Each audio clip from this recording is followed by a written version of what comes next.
Alam niyo ba na maraming activities na maaaring gawin sa tubig bukod sa swimming? Ngayong marunong na tayo lumangoy, ating naman subukan ng iba't ibang fun water activities.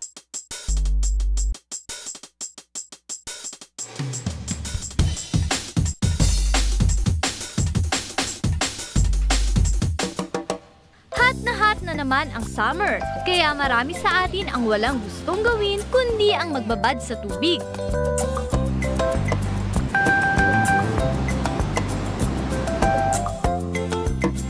Pero mas masaya ang summer experience kung may kasamang rides.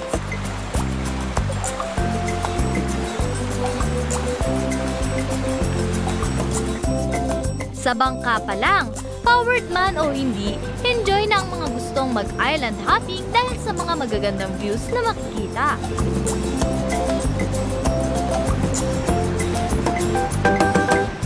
Next sa listahan ang surfing.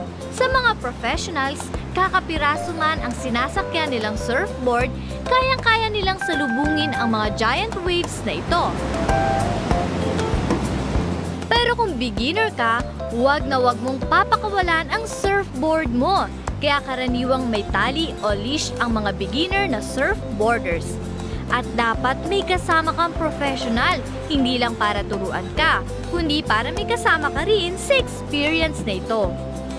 Isa pa ang mga jet ski sa mga patok na rides. Madali lang i-operate ang jet ski. Alam niyo ba na ang salitang jet ski ay brand name talaga ng Personal Watercraft o PWC na gawa ng Kawasaki Heavy Industries?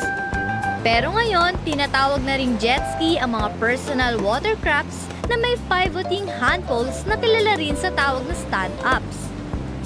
Mawawala ba naman ang banana boat? Itong kulay dilaw na sasakyan na hindi mo mapagkakailang galing ang pangalan sa saging o banana. May mga models ng banana boats na kaya magsakay ng mula 3 hanggang 10 katao. Kapag nakasakay na ang lahat, hihilain ito ng isang powered boat at ayan!